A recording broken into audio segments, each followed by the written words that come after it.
گویا کہ پہاڑ کی چوٹی کے نیچے کھائی میں بیٹھا ہوا ہے، اسے ہر وقت اس بات کا خطرہ ہوتا ہے کہ کہیں پہاڑ اس کے اوپر نہ گر جائے، اتنا وہ گناہوں سے ڈرتا ہے۔ اور اگر جو فاسق ہوتا ہے اس کا یہ حال ہوتا ہے کہ وہ جو بھی گناہ اس کے زندگی میں آتے ہیں یا نافرمانیاں آتی ہیں تو وہ ایسے کرتا ہے جیسے ناک سے اس نے مکھی ہٹا دی ہے۔ تو یہ وہ سیکنڈ لیول ہے جو اللہ سبحانہ تعالیٰ نبی صلی اللہ علیہ وسلم نے بتایا۔ اب دیکھیے یہ تیسرا لیول ہے جو اللہ کے اولیاء کا لیول ہوتا ہے۔ دیکھیں اولیاء ہر انسان بن سکتا ہے، صرف ہماری اپنی محنت ہے، ہمارا اپنا اخلاص ہے۔ اور تیسرا لیول وہ ہے جو تقویٰ کا بلند ترین درجہ ہوتا ہے، جس میں انسان ان چیزوں سے بھی بچتا ہے جو اس کے نفس کو اللہ کی یاد سے غافل کر دیں، اور وہ اس ڈر سے کہ وہ اللہ کی یاد سے غافل کر دیں، وہ جو مباح چیزیں ہیں، جو جائز چیزیں ہیں، ان سے بھی بچتا ہے۔ اللہ اکبر۔ دیکھیے یہ اس بات کو سمجھنے کی کوشش کرتے ہیں کہ مباح چیزیں کیا ہیں، کہ فار ایگزامپل ہم ٹی وی کے آگے بیٹھے ہیں، اب اگر ہم نیوز سن رہے ہیں تو وہ اس میں کوئی گناہ نہیں ہے، اللہ سبحانہ تعالیٰ اس میں کوئی منع نہیں ہے کہ ہم نہیں سن سکتے، لیکن ہم بیٹھے نیوز میں اتنا گم ہو گئے کہ ہم اللہ کی یاد سے غافل ہو گئے۔ تو جو اس تیسرے لیول کا بندہ ہوتا ہے نا، جو تقویٰ کی چوٹی پہ ہوتا ہے، وہ ایسی جگہوں پہ بھی نہیں بیٹھنے سے گھبرا جاتا ہے کہ کہیں اللہ کی یاد سے میں غافل نہ ہو۔ ابھی کئی دفعہ آپ دیکھیے ہم ایسی پارٹیز میں اپنے فرینڈس کے ساتھ بیٹھے ہوتے ہیں، وہ مباح ہیں، اس کا جائز ہے، لیکن جو اولیاء ہوتے ہیں، اللہ کو منانے والے بندے ہوتے ہیں، وہ ایسی جگہوں پہ جا کے کہ 3 گھنٹے، اب پارٹی میں جانا ہے ڈیفینیٹلی پہلے گھر سے تیار ہوتے ہیں، پھر راستے کا سفر دیکھیے 1 گھنٹہ تو اس میں لگ جاتا ہے، پھر اس کے بعد آپ پارٹی میں جاتے ہیں 2-3 گھنٹے ادھر، پھر 1 گھنٹہ واپس آتے ہیں، پھر تھکے بھی ہوتے ہیں، تو آلموسٹ ہی 4-5 گھنٹے کا ایک آپ سودا کر دیتے ہیں اپنے وقت کا۔ تو اس میں اللہ سبحانہ تعالیٰ کی یاد سے اگر غافل وہ چیز کر دیتی ہے، تو جو اولیاء ہوتے ہیں، جو اللہ کے بندے ہوتے ہیں نا، وہ اس وقت سے بھی ڈرتے، اس جگہوں پہ جانے سے بھی اپنی اجتناب کرتے ہیں۔ اللہ سبحانہ تعالیٰ کہتے ہیں کہ جو مومن ہے نا، جو اللہ کے اولیاء ہیں، جو ان کو تنگ کرتے ہیں، اللہ سبحانہ تعالیٰ ان کی دشمنی لے لیتے ہیں، اللہ سبحانہ تعالیٰ ان کے اگینسٹ آ جاتے ہیں۔ اللہ اکبر۔ اللہ اپنے اولیاء، یہ وہ اولیاء ہے جو اللہ کو منانے کے لیے کام کرتے ہیں، اللہ سبحانہ تعالیٰ ایسے ہی نہیں چھوڑتا پھر اپنے بندوں کو نا۔ اللہ اکبر۔ بس اللہ سے دعا کریں کہ اللہ سبحانہ تعالیٰ ہمیں یہ لذت عطا کر دے کہ ہمیں اس لیول کا سمجھ آنی شروع ہو جائے کہ اللہ سبحانہ تعالیٰ کی یاد سے غافل نہ ہو۔ ہم نے سورت جو ہم پہلے پڑھے تھے، سورت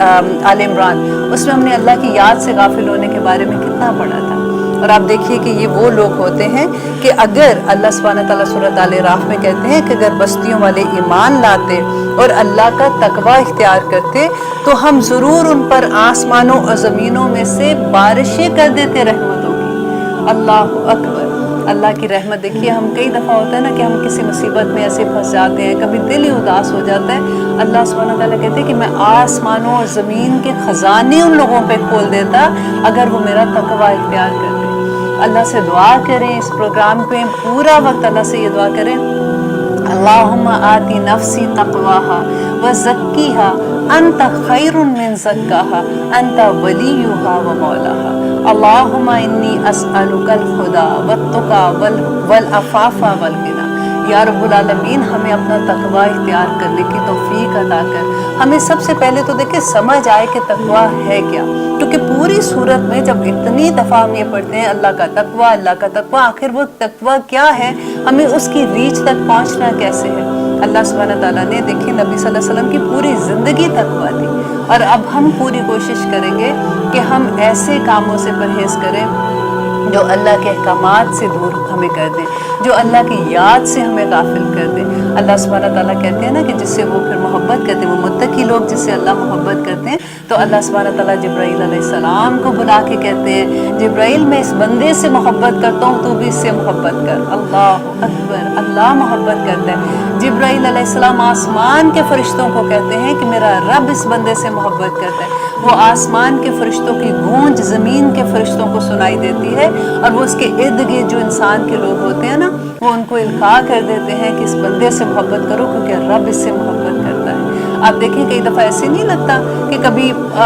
کوئی آپ دیکھتے ہیں، آپ کہتے ہیں کہ میں تو اس کو جانتا بھی نہیں ہوں، یہ کیسے مجھ سے اتنی محبت کر رہا ہے، یہ کیسے مجھ سے اتنی پیار سے بات کر رہا ہے۔ ایکچولی اللہ آپ سے محبت کرتا ہے۔ ہم اس محبت کو حاصل کرنے کے لیے کیسی کیسی چیزیں کرتے ہیں، نیم برانڈ چیزیں پہنتے ہیں، مہنگے مہنگے شوز پہنیں گے، مہنگے پرس لیں گے، مہنگے جوڑے پہنیں گے کہ لوگوں میں ایکسیپٹنس ہو جائے، لوگ سمجھے واو اس نے یہ کیا تھا۔ آپ اللہ کا تقویٰ لے لیں، اللہ وہ واو لوگوں کی آنکھوں سے، ان کی زبان سے، ان کے رویوں سے کر دے گا۔ اللہ اکبر۔ اللہ سے بس دعا کرتے ہیں ہم سب مل کے کہ اللہم آتی نفسی تقواہا۔ آمین ثم آمین۔ لیتے ہیں ایک چھوٹی سی بریک، دیکھتے ہیں کہ آگے اللہ سبحانہ تعالیٰ ہمیں کیا فرماتے ہیں۔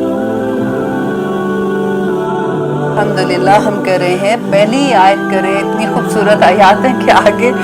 جانے کو دل ہی نہیں چاہتا کہ دیکھیں یا ایھا الناس، اے لوگو، اتقوا ربکم، ڈرو اپنے رب سے، الذی، وہ جس نے خلقکم، پیدا کیا تمہیں، من نفس واحد، ایک نفس سے، وخلق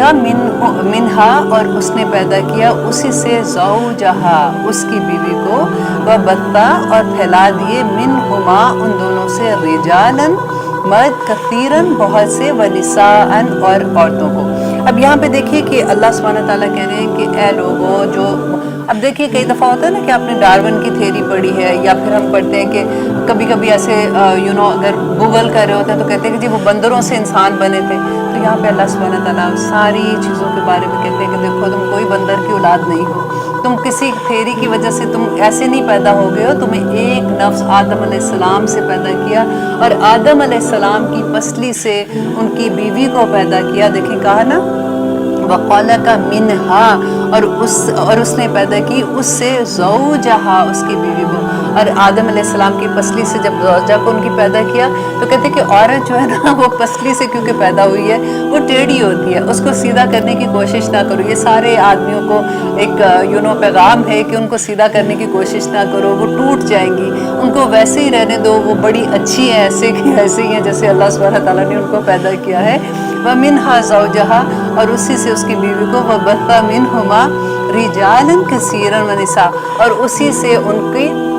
بہت سے آدمی اور عورتیں پیدا کی۔ دیکھیے آج ہم جو پورے کے پورے لوگ ہیں نا، پوری کائنات وہ ایک ہی کنبہ ہے، ایک آدم علیہ السلام کی اولاد ہے۔ نبی صلی اللہ علیہ وسلم کا آخری خطبے میں انہوں نے کہا تھا کہ کسی عربی کو اجمی پر، کسی اجمی کو عربی پر، کسی گورے کو کالے پر، اور کسی کالے کو گورے پر کوئی فضیلت نہیں ہے، اور فضیلت جو کسی بھی انسان کو دوسرے پر ہے وہ صرف اس کے تقویٰ کی وجہ سے ہے۔ اللہ اکبر۔ اور آگے دیکھیے کہ ہم کس طرح سے وہ ذاتوں کو لے کے، ہم جب اب تو الحمدللہ اب باہر جو لوگ آ گئے ان میں تو پھر بہت بہتری آ گئی ہے، لیکن ذاتوں پہ لڑتے ہیں، برادریوں پہ لڑتے ہیں، شہروں پہ، لاہور کا، کراچی کے، چھوٹی چھوٹی چیزوں پہ کس طرح سے ہم لوگ فرق کرتے ہیں، کیسے گورے رنگ کو کالے رنگ پہ فرق کرتے ہیں، کیسے عربی کو کہ وہ تو وہ لوگ خالص عربی ہیں، اور کیسے اجمی کے ساتھ ان کو کمپیئر کرتے ہیں۔ اللہ سبحانہ تعالیٰ نے یہ بتا دیا کہ سارے کے سارے تم ایک ہی آدم علیہ السلام کی اولاد ہو۔ اسی لیے اللہ سبحانہ تعالیٰ آگے کہتے ہیں پھر کہ واتقوا اللہ، اللہ سے ڈر جاؤ، الذی، وہ جو، تساءلون، تم ایک دوسرے سے سوال کرتے ہو، بہی، اس کے واسطے سے، کہ وہ کون سے سوال کرتے ہیں؟ جیسے کبھی کوئی ظلم کرتا ہے نا تو کہتے ہیں کہ خدا کا واسطہ ایسے نہ کرو، کہ اللہ کا واسطہ دے کر جس کے ساتھ تم ایسے کرتے ہو تو اس اللہ سے ڈر جاؤ، والارحام، اور رشتے کاٹنے سے۔ دیکھیں وہ واتقوا، دیکھیں ایک ہی سینٹنس میں 2 دفعہ یہ لفظ آیا ہے۔ جب تک ہم اللہ سے نہیں ڈریں گے تو ہم رشتہ داریاں بھی نہیں نبھائیں گے۔ ارحام، دیکھیں وہ اللہ سبحانہ تعالیٰ نے کہا کہ جو رشتے کاٹتے ہیں نا، رحم جو ہے وہ قیامت کے دن نبی صلی اللہ علیہ وسلم نے کہا کہ اللہ کے عرش کے نیچے لٹک جائے گا، اور وہ دہائی دے گا کہ یا رب العالمین، ان لوگوں نے دنیا میں مجھے کاٹا تھا تو آج ان کو تو جنت میں نہ بھیج۔ تو اس لیے اتنا ضروری ہے۔ دیکھیں ایک تو وہ ہوتا ہے نا کہ میرا فلاں رشتہ دار وہ میرے سے اچھا، میں اس سے اچھا، تو بات ختم، ہم دونوں ہی ایک دوسرے کے ساتھ اچھے ہیں۔ صلح رحمی کیا ہوتی ہے کہ اگر کوئی آپ کے ساتھ اچھا نہیں ہے لیکن آپ اس کے ساتھ اچھا کرتے ہیں، دیکھیں آپ نے تو اپنا جواب دینا ہے نا، ہم نے اللہ سبحانہ تعالیٰ کو اپنے عمل کا جواب دینا ہے۔ تو اللہ سبحانہ تعالیٰ سے دعا کریں کہ اللہ سبحانہ تعالیٰ ہمیں رشتوں کی پہچان دے۔ دیکھیے سب سے پہلے ارحام میں آپ دیکھیں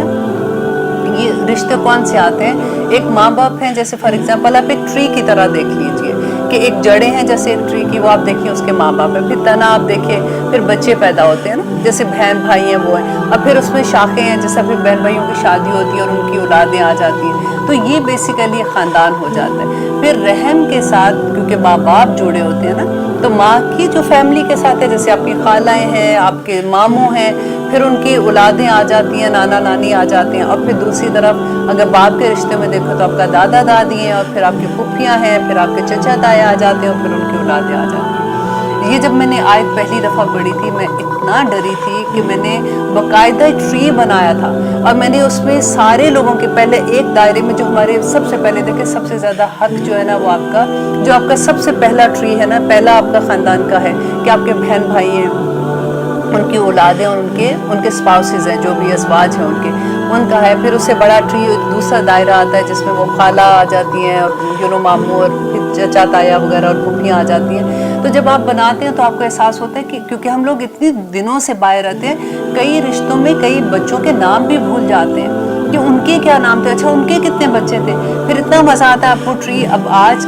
جب آپ فارغ ہوں گے تو آپ ضرور وہ ٹری بنا کے دیکھیے گا کہ یہ اللہ کا حکم ہے۔ دیکھیے ایک تو ہوتا ہے نا کہ اللہ سبحانہ تعالیٰ کہتے ہیں دیکھو یہ کر لو، ایسے کر لو، یہ اچھی بات ہے، یہ اچھی بات نہیں۔ یہاں پہ اللہ سبحانہ تعالیٰ حکم دے رہے ہیں کہ آپ اپنے رشتہ داروں کے ساتھ قطع تعلقی نہیں کر سکتے ہیں۔ تو اسی طرح سے جب آپ بنائیں گے تو آپ کو احساس ہوگا کہ یہاں پہ یہ آیت کیوں آ گئی ہے، کیونکہ آگے اللہ سبحانہ تعالیٰ جو سارے احکامات دے رہے ہیں ان کے ساتھ اس کا کتنا ضروری ہے جاننا، کیونکہ تقویٰ نہیں ہوگا تو پھر ہم ایسے نہیں کریں گے نا، کیونکہ پھر ہم کہیں گے وہ میرے ساتھ برا تو میں اس کے ساتھ بری تھی، اس نے میرے ساتھ ایسے کیا تھا اس لیے میں نے۔ دیکھیے جب گھروں میں شادیاں ہوتی ہیں نا تو یہ تبھی بندہ کھلتا ہے، کیونکہ پاکستان میں تو یہ ہوتا تھا جب شادیاں ہوتی ہیں کہ وہ رشتہ دار ناراض ہے، چلو جو اس کو منانے چلے، جو اس نے کہا تم میری دفعہ نہیں آئے تھے اب میں تمہاری دفعہ نہیں آؤں گا، میں نے یہ نہیں کیا، اگر ایک بھائی ناراض ہے تو تم اس کی پارٹی میں گئے تھے تو پھر اب میں نہیں آؤں گا۔ تو کس طرح سے ہم ان رشتوں کو کاٹتے ہیں۔ اب اگر ہمارے اندر اللہ کا تقویٰ ہوگا نا،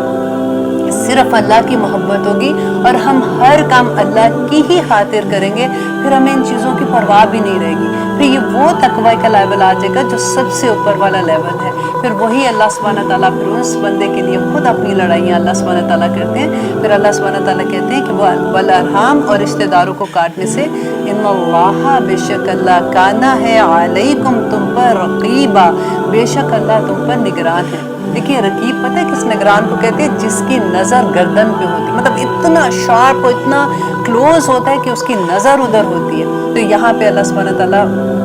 کہتے ہیں کہ بے شک اللہ سبحانہ تعالیٰ وہی بات کہ تمہیں دیکھ رہا ہے، تمہارا نگران ہے، تم جو کچھ بھی کر رہے ہو۔ وَآتُوا اور دو الیتامى یتیموں کو اموالہم۔ اب دیکھیے اب یہاں پہ بات آ گئی یتیموں کی کہ دیکھیے اللہ سے اتنا پیار آتا ہے جس کو کہنے کہ یا رب العالمین یہ وہ لوگ ہوتے ہیں جیسے یتیم جو ہوتے ہیں نا کہ جن کو سوسائٹی میں بھی وہ اتنی پیار نہیں مل رہا ہوتا جب بچے چھوٹے ہوتے ہیں، یا رشتہ دار بھی دیکھیں ماں باپ زندہ ہوتے ہیں تو زیادہ پیار مل رہا ہوتا ہے، بچوں کو دیکھ رہے ہوتے ہیں، جب ماں باپ ہی نہیں رہتے تو پھر ان بچوں کی جو حالت ہوتی ہے آپ کے سامنے، جن میں اللہ کا رحم ہوگا، اللہ کا تقویٰ ہوگا۔ اسی لیے اللہ سبحانہ تعالیٰ شروع میں تقویٰ کا لفظ اتنی دفعہ لائے ہیں، تو تبھی یہ ساری چیزوں کی ہمیں سمجھ بھی آئے گی۔ اب یتیموں کے بارے میں جس کا باپ نہیں ہے، جس کے سر سے سایہ اٹھ گیا، اللہ کا سایہ ہے اس کے اوپر۔ اللہ سبحانہ تعالیٰ اس کے بارے میں کہتے ہیں کہ وَآتُوا اور دو الیتامى یتیموں کو اموالہم ان کے مال، وَلَا تَتَبَدَّلُوا اور نہ تم تبدیل کرو، الخبیث ناپاک کو بالطیب پاک سے۔ اور جو ناپاک چیزیں ہیں، اگر دیکھیں اگر کوئی باپ جیسے فوت ہو گیا، اس کے بچے نابالغ ہیں، ابھی چھوٹے ہیں، تو اللہ سبحانہ تعالیٰ ان کے بارے میں کہتے ہیں کہ ایسا نہیں ہے کہ ان کو نہیں پتا تو تم ان کے جو اچھے مال ہیں تم اپنے بزنس میں لگا کے بعد میں ان کو کہو کہ نہیں جی یہ تو نقصان ہو گیا اب میں نہیں دے سکتا، یا پھر ان کے گھر کی ایسی چیزیں تھیں جو تم نے جلدی جلدی استعمال کر لیں کہ یہ تو اب بڑے ہوں گے تو یہ دیکھ لیں گے تو جلدی جلدی سے اب ہم یہ کر لیتے ہیں، اب پھر ان کو جو یوزڈ چیزیں ہیں خراب ہو گئی ہیں وہ کہتے ہیں یہ آپ کی چیزیں رہ گئی ہیں۔ تو یہاں پہ اللہ سبحانہ تعالیٰ وارن کر رہے ہیں کہ ایسا مت کرنا کہ ان کو خبیث چیزوں کے ساتھ ان کی طیب چیزوں کو بدل دو، ولا اور نہ تأکلوا اور مت کھاؤ، اموالہم ان کے مال، الی اموالکم اپنے مالوں کے ساتھ ملا کر۔ دیکھیں جیسے میں نے پہلے کہا نا کہ اپنے مالوں کے ساتھ ملا کر، کہ اللہ سبحانہ تعالیٰ کہتے ہیں ایسے مت کرنا، انہو بے شک وہ کانا ہے خوباً گناہ کبیرہ، بہت بڑا گناہ ہے یہ۔ کہ تم ان کے مال اپنے مالوں میں ملا دو یا پھر ان کی کوئی چیز اپنی چیزوں میں ملا کے، اس لیے کہ ان کو کیا پتہ چلنا۔ آپ کو یاد ہے کہ سورۃ کہف میں ہم نے پڑھا تھا کہ اس زمانے میں یہ ہوتا تھا کہ لوگوں کے پاس جو جائیدادیں ہوتی تھی وہ ماں باپ جو ہوتے تھے وہ کھود کے زمین میں اس کے اندر چھپا دیتے تھے، تو وہ جو بچے تھے ان کے ماں باپ اتنے نیک لوگ تھے، اللہ کرے کہ ہم بھی ایسے ماں باپ ہوں۔ تو جب ان کی دیوار گری تھی تو حضرت موسیٰ علیہ السلام جا رہے تھے ساتھ سفر پہ، تو انہوں نے کہا کہ وہ دیوار جب بنا دی تھی تو انہوں نے کہا کیونکہ ان کے ماں باپ نیک تھے، اور اگر اس لیے دیوار اللہ سبحانہ تعالیٰ نے حکم دیا تھا وہ بنا دی تھی، ورنہ گاؤں کے لوگ آتے تو وہ دیکھتے کہ نیچے سے خزانہ مل جاتا تو خزانہ لوٹ کے لے جاتے۔ اللہ حفاظتیں کرنے والا ہے ایسے لوگوں کی۔ دیکھیے کہ وہاں پہ اب یہاں پہ اس زمانے میں کیا تھا کہ نبی صلی اللہ علیہ وسلم کے زمانے میں جب یہ قرآن نازل ہو رہا تھا،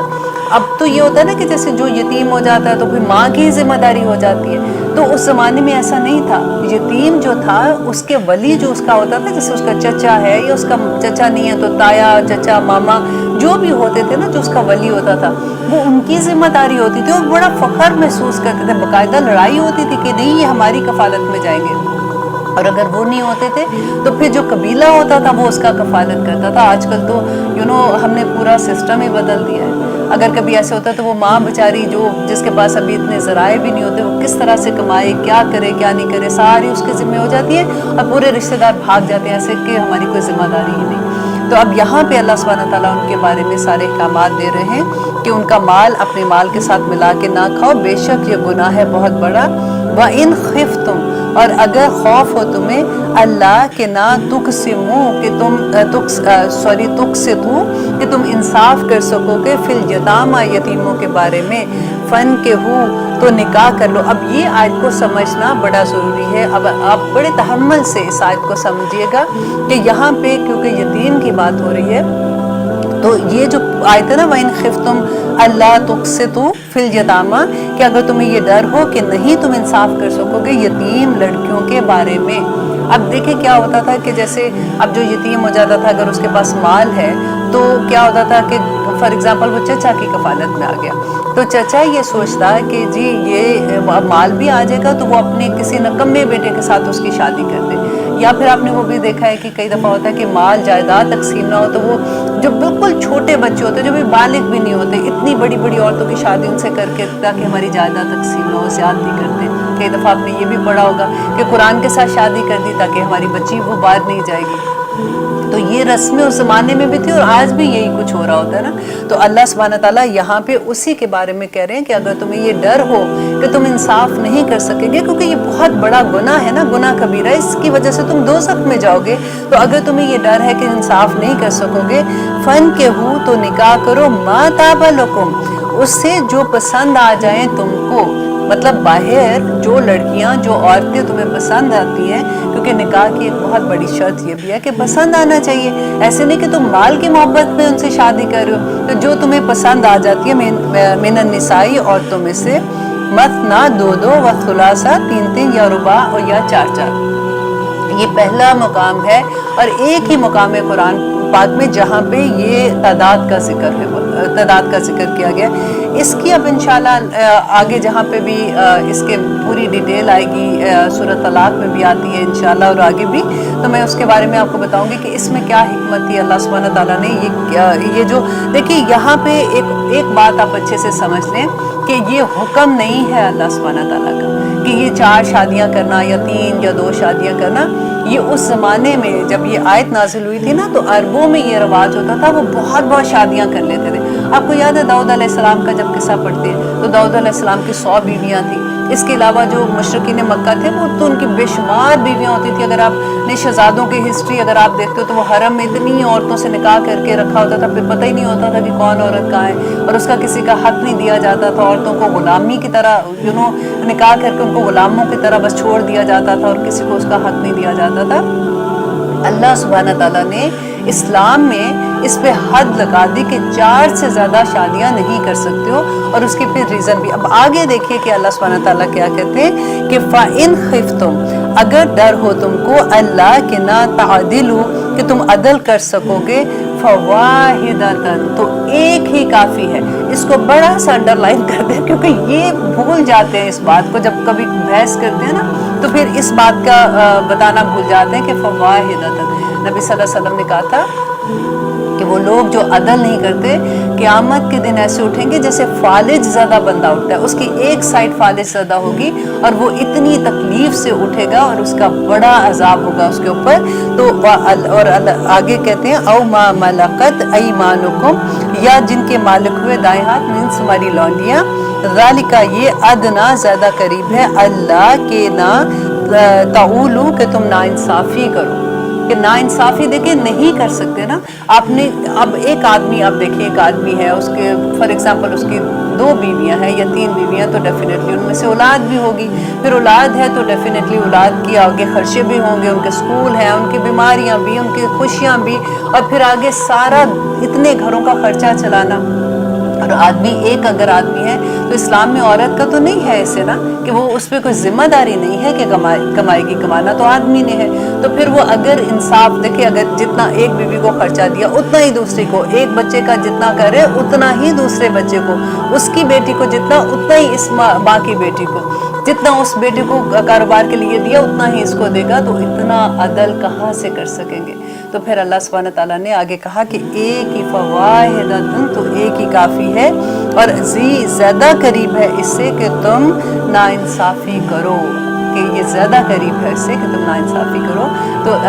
اس لیے ایک ہی بیوی کافی ہے. لیتے ہیں ایک چھوٹی سی بریک، پھر انشاءاللہ دیکھتے ہیں اللہ سبحانہ تعالیٰ آگے کیا فرماتے ہیں.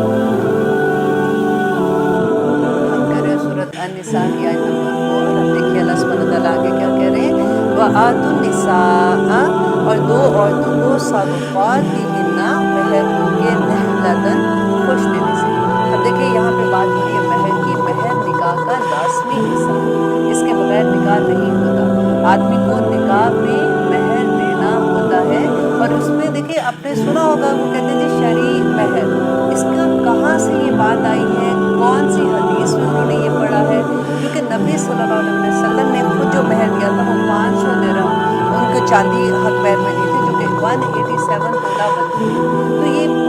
کہاں سے یہ بات آئی، یہ سمجھ نہیں آئی ہے کہ جو لوگ کہتے ہیں جی دیکھیں جب جہیز دینا ہے تو اس وقت تو اتنی چیزیں مانگتے ہیں جس کے اوپر نہیں کہ یہ ایسے ویسے. تو جب دینے کی باری آتی ہے، مہر دینے کی باری آتی ہے، تو شرعی مہر ان کو یاد آ جاتا ہے. اور یہ میں سوچ رہی تھی کہ ایسا ہو سکتا ہے کہ کسی زمانے میں چاندی کی قیمت ایسے ہو کہ جیسے شروع میں تو سونا بھی اتنا مہنگا نہیں ہوتا تھا آج کے حساب سے اگر کمپیئر کرو، تو کبھی ایسا ہوا ہوگا میں بھی 3200 روپے کا کچھ اتنا تولہ بن گیا ہوگا، تو وہ اس وقت سے پھر وہ بات چلی ہے. لیکن آج کے زمانے سے اگر آپ لیتے ہیں تو یہ اس کا کوئی بھی وجود نہیں ہے. قرآن پاک میں اللہ سبحانہ تعالیٰ نے کہا کہ اگر آدمی کی حیثیت کنتار ہے، مطلب سونے کا پہاڑ جتنی ہے، تو وہ اتنا بھی دے سکتا ہے. اس میں کوئی شرط نہیں ہے کہ اتنی آدمی کی حیثیت پہ ہے کہ وہ کتنا مہر دے گا. تو یہاں پہ وہی اللہ سبحانہ تعالیٰ نے کہا کہ دو عورتوں کو مہر ان کے خوش دلی سے دو. فَإِن طِبْنَ، بس اگر وہ اتنا خوشی سے دے دے، لکم تمہیں، عن شیء کوئی چیز، من ہو اس میں سے، نفس خود ہی، اور اگر وہ اپنی دل کی خوشی سے تمہیں معاف کر دیتی ہے یا پھر اس مہر میں سے کچھ رقم سے تمہیں کوئی تحفہ دیتی ہے، تو فَكُلُوهُ، تو کھاؤ اسے، حنیًا، خوشی سے، مریہ، اور خوشگوار سمجھ کر اس کو لے لو. کہ اس میں کوئی ایسی نہیں ہے کہ آپ سوچو کہ نہیں یہ تو مہر کی رقم تھی میں نے نہیں لینی ہے. اور عورت کا یہ حق ہے اس کا مہر، وہ آدمی سے اگر آدمی نہیں دیتا تو وہ ڈیمانڈ کر سکتی ہے. لیکن مہر کا تعلق ایسے نہیں، بعض لوگ کہتے ہیں نہیں جی اتنا مہر یا لکھوا دیا تو یہ تو طلاق کے وقت دینا پڑے گا، تو اس کا طلاق کے ساتھ کوئی تعلق نہیں ہے. مہر شادی پہ ہی، بلکہ شادی کی رات ہی، مجھے تو جب میں پڑھی تھی تو جتنی جلدی ہو سکتا ہے مہر ادا کرنا چاہیے، کیونکہ وہ عورت کا حق ہے. اور آگے کہتے ہیں اللہ سبحانہ تعالیٰ وَلَا تُؤْتُوا، اور نہ تم دو، السفہاء، نادانوں کو، اموالکم، مال اپنے، التی، وہ جو، جعل اللہ، بنایا اللہ نے، لکم، تمہارے لیے، قیامًا، زندگی گزارنے کا ذریعہ، وارزقوہم، تو رزق دو انہیں، فیہا اس میں، وکسوہم، تو پہناؤ انہیں، وقولو، اور کہو، لہم ان سے، قولاً معروفا، اور ان سے بات کرو بھلی. اب یہاں پہ دیکھیے کہ سیکنڈ چیز جو اللہ سبحانہ تعالیٰ پھر سے واپس یتیم کے بارے میں بات کر رہے ہیں کہ یتیم جو ہے اگر وہ چھوٹے بچے ہیں، ابھی ان میں سمجھ نہیں ہے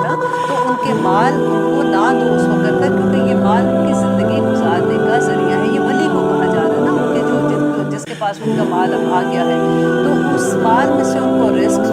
دو، جیسے ان کے کھانے پینے کا بندوبست کرنا اس میں، اور ان کے کپڑے پہنانے کا، اور ان سے اچھی بات کرو۔ ایک دفعہ دیکھیں یہ بھی ہوتا ہے کہ جو ولی ہوتا ہے نا، اگر کبھی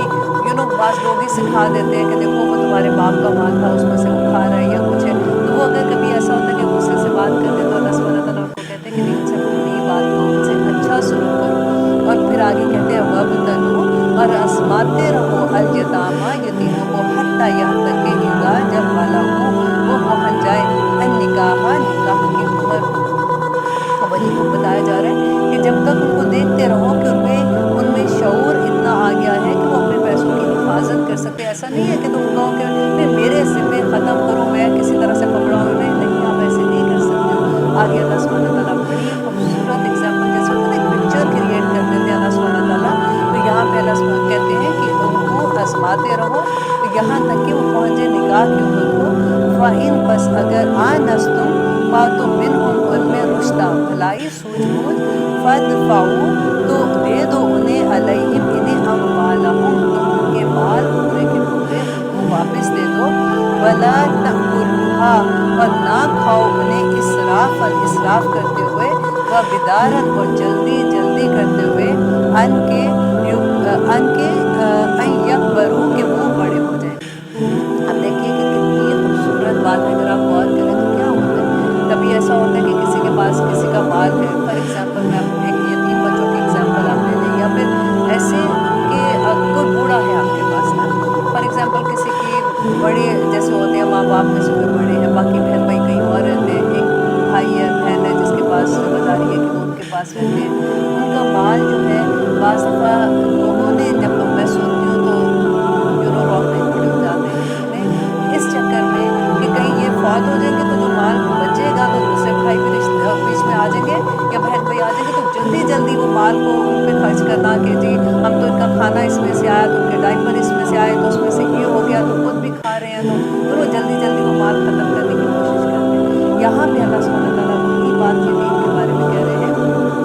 کہ آپ کو یہ ڈر ہو کہ یہ جوان ہو جائے گا تو اس کو دینا پڑے گا، تو جلدی جلدی اس کا مال آپ خرچ کرنے کی کوشش کرو اور اس سے اپنی ضرورتیں زندگی پوری کرو۔ تو یہاں پہ اس کا منع کیا گیا ہے کہ وہ بڑے ہو جائے۔ وَمَنْ كَانَ اور جو کوئی ہو غنیًا غنی، فَلْيَسْتَعْفِفْ تو اس کو چاہیے کہ وہ اس سے بچے، کہ اگر تو وہ غنی ہے تو اس کو چاہیے، اگر وہ اتنا ہے کہ وہ اپنے مال جو ہے وہ اس سے اپنا خرچہ پورا کر سکتا ہے تو پھر یتیم کے مال میں سے کچھ نہ لے۔ اور وَمَنْ كَانَ فَقِيرًا، دیکھیے بتایا جا رہا ہے کہ اگر کوئی فقیر ہے، اگر کوئی محتاج ہے، ضرورت مند ہے، وہ خود ہی سے غریب ہے جو اس کا ولی ہے، تو فَلْيَأْكُلْ تو پس چاہیے کہ وہ کھائے بالمعروف اچھے طریقے سے۔ فَإِذَا پس جب دفعتم دے دو تم علیہم انہیں اموالہم ان کے مال، فَأَشْهِدُوا تو گواہ بنا لو علیہم ان پر، وَكَفَى بِاللَّهِ حَسِيبًا تو اللہ کافی ہے حساب لینے کے لیے۔ یا دیکھیں یہاں پہ ہر آیت میں یہ نہیں لگتا کہ وہ وَاتَّقُوا اللَّهَ والی بات آگے رک جاتی ہے کہ جس کو اللہ کا تقویٰ ہوگا وہی یہ سارے احکامات بھی پوری طرح سے پورے کرے گا۔ یہاں پہ اللہ سبحانہ تعالیٰ کہتے ہیں کہ اگر غنی ہے تو وہ اس کے مال میں سے کچھ نہ لے، لیکن اگر کوئی غریب ہے، خود ہی سے اس کے حالات ایسے ہیں، تو پھر وہ اس کی کفالت کرنے کے لیے بھی کہ چلو میں اس کی حفاظت کروں، یا اس کے مال کو میں نے انویسٹ کیا ہوا ہے تو اس میں سے اگر وہ لے کے اپنا بھی تھوڑا بہت خرچہ چلا لیتا ہے تو وہ یہ کر سکتا ہے، لیکن پھر اللہ سبحانہ تعالیٰ کہہ رہے ہیں کہ حسیب حساب تو اللہ نے لینا ہے، اگر تم اس میں زیادتی کرو گے تو اللہ پوچھ لے گا قیامت کے دن۔ اور پھر آگے اللہ سبحانہ تعالیٰ کہتے ہیں للرجالی، اور اب یہاں پہ وراثت کے قانون کے بارے میں آ رہا ہے کہ اتنا یہ اگلی جو بھی آیات ہے یہ اتنی غور سے سننے والی ہے، کیونکہ آپ دیکھیں قرآن میں جہاں پہ بار بار مال کا ذکر آتا ہے نا، تو جب وراثت تقسیم ہونے کی باری آتی ہے تو پورا لگتا ہے کہ اللہ سبحانہ تعالیٰ نے اسی لیے مال کو فتنہ کہا ہے کہ جب مال تقسیم کی باری آتی ہے تو جو ولی ہوتا ہے وہ کس کس قسم کی زیادتیاں کرتے ہیں، وہ کیسے مال کو تقسیم کرنے میں غلط کام کر جاتے ہیں۔ تو اس آیات سے انشاءاللہ ہمیں یہ تو ضرور احساس ہو جائے گا کہ جب کبھی اللہ نہ کرے، جب بھی یہ تو زندگی کا ہے، زندگی موت ہے، کسی کی ڈیتھ ہوتی ہے تو آپ کو اس بات کا پتہ ہو کہ اس کی ڈویژن کیسے ہونی ہے، اور اگر کچھ غلط ہو رہا ہے تو اس کے لیے کتنا بڑا گناہ ہے، کیونکہ یہ فرض ہے۔ دیکھیے تقسیم جو ہے نا مال کی وراثت کے احکامات یہ فرض ہے، جیسے نماز فرض ہے نا، آپ ایسے تو نہیں کر سکتے کہ نماز آج میرا دل نہیں چاہ رہا تو چلو آج میں 4 کے بجائے 2 فرض پڑھ لیتی ہوں، یا آج میرا دل نہیں چاہ رہا میں نے تو بس کھڑے ہو کے نہیں، میں بیٹھ کے جیسے بھی پڑھ رہی ہوں تو میں نے آج سجدے میں نہیں جانا، نہیں کر سکتے نا۔ اسی طرح سے یہ جو وراثت کے احکامات ہیں نا یہ بھی فرض ہے، ان کو جب اس کی اہمیت سمجھیں گے، اسی لیے واتقوا اللہ اللہ نے بار بار کہا تھا کہ جب ہم اس کی اہمیت سمجھ جائیں گے تو پھر ہمیں اتنا ڈر لگے گا، کیونکہ جیسے ان آیات کی سمجھ آتی ہے نا تو فوراً دماغ میں آتا ہے کہ یا اللہ جب میری دادی فوت ہوئی تھی تو کیا ہوا تھا، جب میرے نانا فوت ہوئے تھے کیا ہوا تھا، جب میری امی فار ایگزامپل میری امی کی ڈیتھ ہوئی تھی، تو ہم وہ سارے سینیریوز آنکھوں کے آگے لاتے ہیں، پھر اللہ سے معافی مانگتے ہیں کہ یا اللہ ہمیں تو اتنی ڈیٹیل نہیں پتہ تھی، ہمیں معاف کرنا۔ اور دیکھیے یہ ہر مسلمان کو پتہ ہونا چاہیے، کیونکہ یہ ہمارے قرآن میں ہے، اللہ سبحانہ تعالیٰ نے بلیک اینڈ وائٹ ساری چیزوں کو بتا دیا ہے۔ اب یہ جو وراثت کا قانون ہے نا یہ بہت وسیع اس کا علم ہے، اور جتنا بھی ابھی جتنا ہمیں سمجھ آتی ہے قرآن سے اتنا تو ہم لیں گے، لیکن اگر اس سے زیادہ کسی کو کوئی بات پوچھنی ہوتی ہے تو پھر جو اس میں جنہوں نے زیادہ پڑھا ہوا ہے سمجھا ہوا ہے تو پھر آپ ان سے بھی پوچھ سکتے ہیں۔ الحمدللہ اب یہاں پہ پہلا قانون آ رہا ہے وراثت کا کہ للرجالی مردوں کے لیے نصیب ایک حصہ مما اس میں سے جو تارکہ چھوڑ جائیں والدانی والدین والاقربون اور رشتہ دار، وللنسائی اور عورتوں کے لیے ہے نصیباً ایک حصہ مما اس میں سے تارکہ چھوڑ جائیں والدانی والدین والاقربون اور قرابت دار۔ اب پہلی آیت میں اللہ سبحانہ تعالیٰ نے پہلے دیکھیے کہ عورتوں اور آدمیوں کو برابر کا حصہ بتا دیا۔ اس سے پہلے کیا ہوتا تھا کہ مشرکین مکہ میں اہل عرب میں یہ رواج ہوتا تھا کہ عورتوں کا کوئی حصہ نہیں ہوتا تھا، تو اس وجہ سے اسلام میں یہ پہلی دفعہ یہ ہوا کہ اللہ سبحانہ تعالیٰ نے بتایا کہ جیسے آدمیوں کا حصہ ہے ویسے ہی عورتوں کا بھی حصہ ہے اس میں، اور پھر اس کی ڈویژن کیسے ہوگی وہ اتنی خوبصورت ہے۔ دیکھیں جب آپ کو انڈرسٹینڈنگ ہو جاتی ہے نا اس چیز کی کہ کیوں آدمیوں کا اتنا حصہ تھا، اور اب ویسے تو بات یہ ہے کہ اللہ سبحانہ تعالیٰ کے احکامات میں تو ان کا کوئی جواز ہی پیدا نہیں ہوتا، ہم کون ہوتے ہیں یہ کہنے والے کہ کیوں یہ ایسا تھا، لیکن پھر بھی جب ہمیں سمجھ آتی ہے تو اس کو تھوڑا سا جب میں انشاءاللہ جہاں پہ آئے گا اتنی آیات میں تو میں آپ کو اس کا ڈفرنس کہ کیوں آدمیوں کا حصہ دگنا ہے عورت سے اس کی ریزن کیا ہے۔ دیکھیے آج کی سوسائٹی میں اگر آپ یہ وراثت کے قانون کو لے کے آج کی سوسائٹی کے مطابق دیکھیں گے نا تو اللہ سبحانہ تعالیٰ نے یہ سوسائٹی کو نہیں بنائی، سوسائٹی کا جو اصول اللہ نے دیا تھا کہ کس طرح کی سوسائٹی ہونی چاہیے، ماں کیسے، باپ کیسے، اولاد کیسے، ان کے حقوق کیسے، اور کیسے یہ رشتے ہیں اور کیسے ان کے حقوق و فرائض ہیں، تو وہاں پہ یہ جب ہم اپلائی کرتے ہیں تو اتنی خوبصورتی سے یہ چیزیں فٹ ہوتی ہیں کہ پھر کسی کی حق تلفی نہیں ہوتی۔ تو اب آگے اللہ سبحانہ تعالیٰ کہتے ہیں مما اس میں سے جو قلّا قلیل ہو، منہ اس میں سے، او کثر یا بہت زیادہ ہو، نصیباً حصہ ہے، مفروضاً فرض کیا ہوا، اللہ کی طرف سے مقرر کیا ہوا فرض کیا ہوا یہ حصہ ہے جو عورتوں کو، بے شک وہ تھوڑا ہے، کہتے ہیں کہ یہ جو ہم بات کریں نا کہ وراثت کی بات کریں، جو وراثت ہے نا وہ بالکل ایسی ہے جیسے آپ کا اکٹھا ایک جوائنٹ اکاؤنٹ ہے، آپ ان میں سے ایک سوئی بھی نہیں لے سکتے ہو، وہ بھی غلط ہو جائے گا۔ آپ نے وراثت کی، کیونکہ کئی دفعہ ایسے ہوتا ہے نا کہ اگر فار ایگزامپل کسی بہو کے پاس ساس سسر ہیں اور وہ جب فوت ہو جاتے ہیں تو ان کے کپڑے ہوتے ہیں تو کئی دفعہ بیٹیاں ہی آ جاتی ہیں تو وہ سارے اٹھا کے کسی غریب کو دے دیتی ہیں، آپ ایسے نہیں کر سکتے، آپ ایک ایک سوئی کا حساب ہوتا ہے، وہ بھی ڈویژن میں آئے گی، کیونکہ یہ بالکل وہی بات جیسے میں نے آپ کو کہا تھا نا کہ یہ اکٹھا جوائنٹ اکاؤنٹ ہے۔ ہاں اگر آپ سارے جو بھی اس کے وراثت میں حقدار ہیں آپ ان سے پوچھ لیتے ہیں، اور اگر وہ آپ کو کہتے ہیں کہ ہاں جی آپ ایسے کر دیں، آپ ضرور کر سکتے ہیں۔ اب آگے دیکھیے جو اس سے اللہ سبحانہ تعالیٰ نے ایک ایک بات بتائی ہے کہ کیسے ہوگا، کہ واعضا اور جب حاضرہ حاضر موجود ہوں القسمت تقسیم کے وقت اولو القربہ قرابتدار او یتامہ یا یتیم والمساکین یا مساکین فرزقوہم تو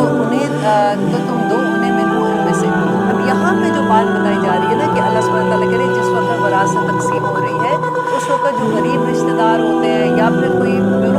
مسکین لوگ ہیں وہ آپ کے ساتھ سامنے کہیں بیٹھے ہوئے ہیں تو پھر آپ ان میں سے جو حصہ ہے آپ کا حصہ نا آپ ان میں سے ان کو بھی کچھ دے دو۔ دیکھیں لیکن ایک بات کا خیال یہاں پہ یہ رکھنا ہے، کہ وہ لوگ جو ابھی بالغ نہیں ہے نا ان کے حصے میں سے آپ نہیں دے سکتے ہو، جو ابھی نابالغ ہیں کیونکہ ابھی وہ اپنا فیصلہ نہیں کر سکتے، لیکن جو بالغ ہیں وہ اپنے حصے میں سے کچھ نہ کچھ ان کو دے دیں گے، یہ تو پھر اللہ سبحانہ تعالیٰ کی طرف بہت بڑی نیکی ہو جائے گی نا۔ تو وَقُولُوا اور کہو لَهُمْ ان سے قَوْلًا مَعْرُوفًا بھلی بات کہو، وَلْيَخْشَى اور چاہیے کہ ڈرے الَّذِينَ وہ لوگ جو لو تارکو اگر وہ چھوڑ جائے من خلفہم اپنے پیچھے سے ذریاتن اولاد ضعافن کمزور خافو وہ خوف کھائے علیہم ان پر فاتقوا اللہ تو اللہ سے ڈر جاؤ وَلْيَقُولُوا اور چاہیے کہ وہ کہیں قولاً سدیدہ بات سیدھی۔ اب دیکھیں یہی بات میں آپ کو کہہ رہی تھی کہ اللہ سبحانہ تعالیٰ نے نا ایک نقشہ کریٹ کر دیا ہے۔ وہ کہتے ہیں کہ دیکھو تم جو ولی ہیں نا جو تقسیم کر رہے ہیں اس وقت سارے بیٹھ کے اس کے بارے میں بات کر رہے ہیں۔ اللہ سبحانہ تعالیٰ کہتے ہیں کہ اگر تم یہ سوچو کہ تم اگر ایسے وقت میں ہو کہ تم فوت ہو گئے ہو، تمہارے پیچھے جو بچے ہیں وہ کمزور چھوڑ گئے ہیں، تو تم ان کے لیے کیا سوچ رہے ہو کہ وہ ان کے ساتھ کیسا سلوک کیا جائے؟ تو آج جو پیچھے کمزور بچے ہیں جو ابھی چھوٹے ہیں ابھی نابالغ ہیں تو ان کے بارے میں بھی تم ویسے ہی فیصلہ کرو جیسے تم اپنی اولاد کے لیے کرتے ہو۔ دیکھیں اس سے زیادہ محبت اور کون کرے گا؟ اللہ سبحانہ تعالیٰ ایک ایسے لگتا ہے کہ دلوں کے اندر کے حال بھی کھول کے بیان کر دیے کہ لوگوں اللہ کا تقوی اختیار کرو، اللہ سے ڈر جاؤ۔ اگر تم تھوڑا سا بھی پیسے کے، کیونکہ یہ مال جب کم وقت ہاتھ میں آ جاتا ہے تو انسان بڑے بڑے گناہ کر جاتا ہے، بڑے بڑے لوگوں کے دل دکھا دیتا ہے۔ اس لیے اللہ سبحانہ تعالیٰ نے ایک جو رشتہ ہے نا اس کی ڈویژن کا اس میں بتا دیا۔ انشاءاللہ اگلے پروگرام میں ہم اس کے بارے میں ڈیٹیل سے پڑھیں گے، آپ بھی سنتے رہیے اور آپ دعا کیجئے کہ اللہ سبحانہ تعالیٰ ہمیں اس پہ عمل کرنے کی توفیق عطا کر دے۔ آمین ثم آمین۔ السلام علیکم ورحمۃ اللہ وبرکاتہ۔